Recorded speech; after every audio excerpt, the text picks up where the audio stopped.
a filming location in a psychiatric hospital, hiding tooth gaps, and a director cameo. The 1984 movie, Police Academy, was a famous comedy movie that eventually became a successful franchise. But behind the scenes, the making was more chaotic than you might think. Today, I'll show you 10 secrets that they never told you about the Police Academy and why it's still a classic movie today. Fact number 1. The filming slip-up that turned the Police Academy director into an actor. Picture this. You're on the set of Police Academy, late at night, filming the driving lesson scene where Moses Hightower is taking the wheel under the suspicious gaze of his cadet buddies. The timing is odd, and the stakes seem normal for a comedy until you learn what really went wrong behind the camera. The actor originally cast as the angry driver, who was the guy that Hightower crashed into during the lesson, didn't show up ready for the job. He was discovered in his trailer, passed out drunk, completely unable to deliver the take. Suddenly, the crew started scrambling to find another option. In that high-pressure moment, the film's director, Hugh Wilson, made a bold choice by stepping into the role himself. The man who was directing the entire production had no choice but to climb into the part of the extra who screams at the cadet car. So, next time you watch Police Academy, you can check the driving lesson scene and look out for Hightower's huge frame looming over a tiny sedan. What makes this so delightful is how the crisis turned into art. Instead of canceling or reshooting the scene, the production rolled with it, and the director was a pretty good actor. But you won't believe that while one character was the director, another was actually inspired by Michael Jackson. Fact number 2. The quiet little voice in Police Academy was secretly inspired by Michael Jackson. Did you know that the morning after a stage performance of Little Shop of Horrors, Marion Ramsey met Michael Jackson backstage, one of the defining pop icons of the 1980s? She immediately took note of his soft-spoken tone and the gentle, breathy way he delivered lines and introduced himself. The next day, she received the script description of Laverne Hooks, who was timid, soft-spoken, and hardly commanding the room. Marion thinks back to that meeting with Jackson, and she decides that she can channel that soft, almost childlike voice into the character's first form. Marion says that in the DVD making-of documentary, she read Hook's description and recalled Michael Jackson's voice, using it as a parody and inspiration for the character. So, when you hear Hook saying, "Is this a police academy?" in that quietly nervous voice, you're listening to an actor drawing on pop culture history. She literally made it comedy gold. Interestingly, as the film progressed, her voice didn't stay soft. There was a scene when she finally unleashed the volume, shouting, "Don't move, dirtbag!" Even the crew was shocked because they were used to whispery delivery. So, if you decide to rewatch Police Academy, you should perk your ears up and see if you can hear a bit of Michael Jackson in Hooks' voice. Many things in Police Academy were actually real and not just a set, like the iconic scene at the Blue Oyster Bar. Blue Oyster Bar. Fact number 3. The famous Blue Oyster Bar scene wasn't a set, but a real Toronto music venue. One of the film's most memorable moments took place in the so-called Blue Oyster Bar, where 2 unsuspecting cadets wandered in looking for a party and found themselves surrounded by leather-clad bikers and a whole lot of mayhem. But that wasn't just some studio backlot set, but a scene that was filmed in an actual downtown Toronto music venue called the Silver Dollar Room. The Silver Dollar Room, long known as a live music hub for blues and rock, turned into comedy gold when the filmmakers transformed it into the fictional Blue Oyster Bar. Locals and fans of the film will tell you that the atmosphere inside that venue had just the right combination of grit, stage lighting, and energy to make the scene pop. While many viewers thought that it was a seedy biker hangout, in reality, the venue had a totally different background. The production used the physical layout, bar, stage, lights, and the crowd space, all to create this place and make it look like a biker's gang. When the recruits entered the bar, they realized that the party wasn't quite what they expected. It was one of the funniest scenes in the movie.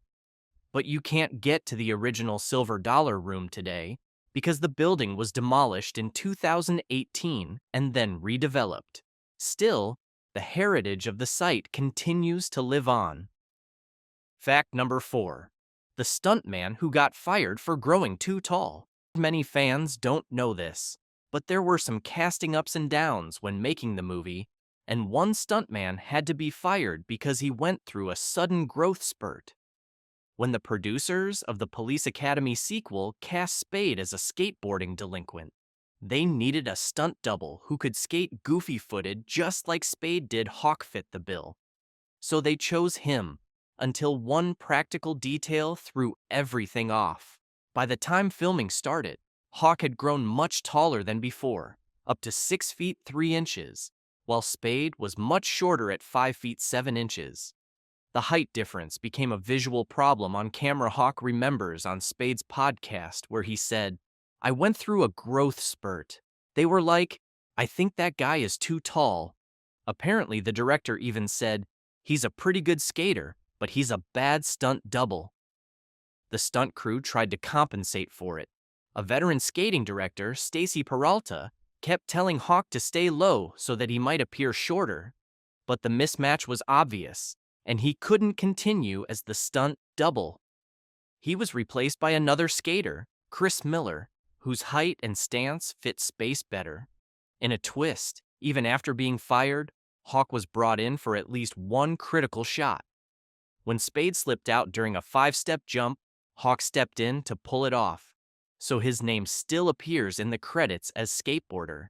If you ever rewatch the skate sequence in the film, you can pay attention to the physical match between the skater and Spade. And this end didn't affect Tony Hawk's future. He went on to become a legend in skateboarding, but this odd chapter remains a fun part of his journey. Fact number 5. The moment real police chaos accidentally inspired the Police Academy franchise. There are many things that inspired the Police Academy movie, but it might scare you to know that the entire movie was inspired by real police situations. Are real officers really as incompetent as they were in that movie? Interestingly, the producer, Paul Maslansky, was working on another movie in South Francisco when a moment of unintended comedy caught his attention. He saw crowd control cadets as they aligned from buses to assist during the shoot, and they were being chewed out by a frustrated segment. They were a mixed bunch, with different heights, ages, builds, and genders, and were clearly out of their depth. Maslansky asked the sergeant what was going on and found out that the police department had opened recruitment to a broad spectrum of applicants. The sergeant told him, "We have to take them in, and the only thing we can do is wash them out." That conversation inspired him, and he started asking himself questions like, what if, instead of flunking out, some cadets actually made it through? What if their incompetence became their strength? That night, he wrote a short treatment that captured that idea and then pitched it to the studio. That's how the idea became one of the classic comedy shows today. Fact number 6. The man of 10,000 sound effects secretly voiced the Academy itself. While watching Police Academy, were you wondering who was making those PA announcements? Winslow was already known in comedy and voice work circles as the man of 10,000 sound effects, thanks to his uncanny ability to mimic literally everything, from helicopters to machine guns, using only his voice. So, when the film's producers cast him as Larvell Jones, they didn't just tap a comedic actor, but they gained a one-man sound effect arsenal. Through his performance, Jones became the auditory mayhem of the movie, turning strange noises and beatbox-like vocal breaks into gags. Even more interesting is one secret from the set of the movie that you might not know Winslow actually provided many of the public address announcements heard over the Academy's loudspeakers in the film. It turns out that the on-screen Academy voice, like the voice calling out drills, announcements, and campus-wide directives, was all performed by Winslow. This means that even when Larval Jones wasn't physically on screen, Winslow's voice went into the film's institutional atmosphere. So, next time you watch the opening scene where the loudspeaker booms, "All cadets report to mess hall," it might surprise you that it's not actually a man talking through a speaker, but a Winslow that gave him even more screen time than you might realize. Fact number 7. The iconic swagger stick wasn't in the script. Harris's stick. Remember the iconic swagger stick wielded by G.W. Bailey's character, Lieutenant Thaddeus Harris, in Police Academy? It wasn't supposed to exist, but it's now inseparable from his persona. The surprising origin? The swagger stick was actually a simple, unscripted gift from one of the extras on the set. He gave it to Bailey, but he probably didn't expect that he would instantly embrace it and turn it into a defining prop. He made it a part of the character, and now you can't see Bailey without thinking about the stick. With his character, Harris, holding the swagger stick in the movie, you can watch the movie with fresh eyes. Just notice how he holds the stick, points it, and how the cadets react. Whenever he enters the frame and the stick appears, it becomes his scepter of control and a baton. Since it was never in the original script, the prop became a subtle testament to how spontaneous making a movie can be, and how a small, real-world gesture could shape a character's identity.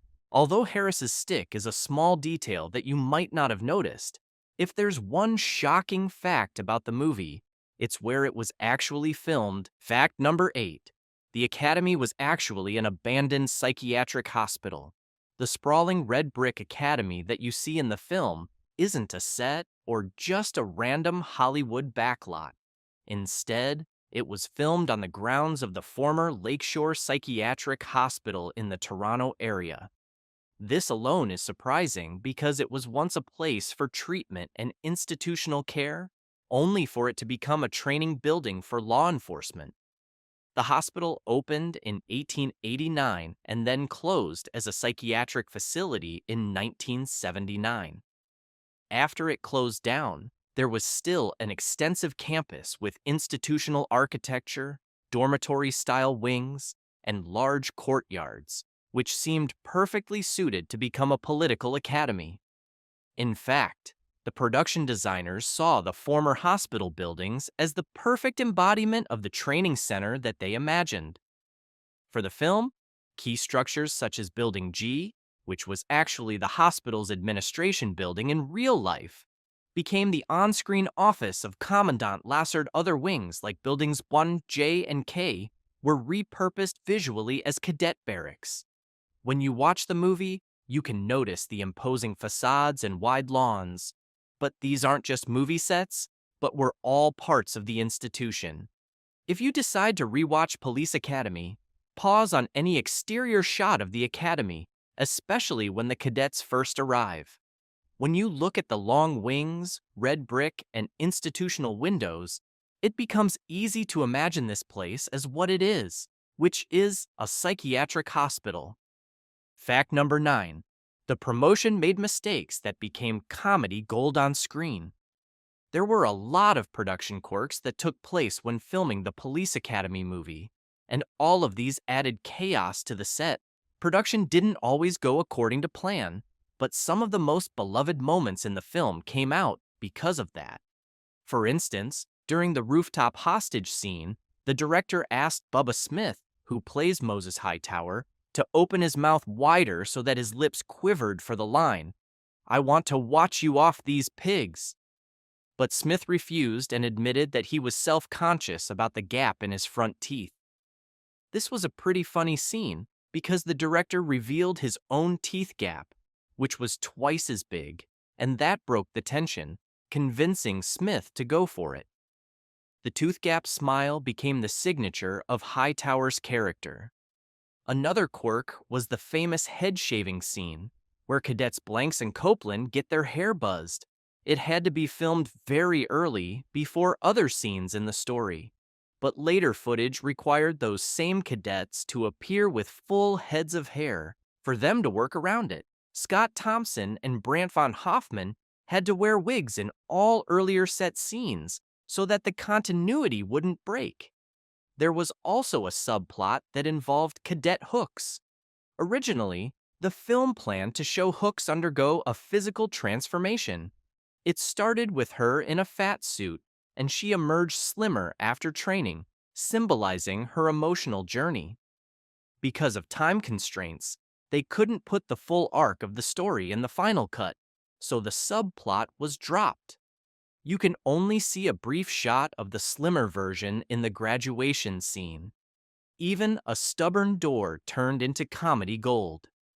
During the climactic riot escape scene, Hooks had said, "I bet there's a back door to this place." But the door she tried to open was actually jammed. Instead of stopping the take, the director rolled with it and only slowed down the footage later. It was one of the funniest scenes. Finally, the actor Steve Guttenberg brought extra authenticity to his audition for Cadet Mahoney by wearing his father's real NYPD uniform shirt. His father, a real-life NYPD officer, lent him that shirt. This small detail made his audition and performance stand out. Fact number 10. The script rewrite battle that almost ended the movie before it started. When producer Paul Maslansky and director Hugh Wilson took on the screenplay by writers Neil Israel and Pat Proft, they found themselves locked in a tug-of-war over tone. Wilson came from a TV comedy background, so he wanted to have humor that felt rooted in character and reality. There were fewer cheap gags and gross-out jokes, but he wanted jokes that were part of reality. As for Maslansky, he was hearing from the studio that the concept needed more of the wild antics and trashy comedic tropes. This caused a push and pull between the two of them, and the rewrite that they submitted was rejected by the Ladd Company. It brought production to the brink of collapse. Basically, the project was almost shelved. The only time the studio could greenlight the film was when they decided to integrate parts of Israel and Proft's version. They finally agreed on the final version, and that's the classic that we have today. Whether it's the director acting as a cameo, the set that was actually a psychiatric hospital, or the real-life inspirations, the Police Academy movie was chaotic behind the scenes. Which of these facts shocked you the most? Write it in the comments. If you've stuck around this long, then you're definitely interested in what happens behind the scenes of movie productions. To learn more about how films are made and all the craziness behind them, subscribe to our channel. Leave a like if the Police Academy made you laugh as much as it did for us.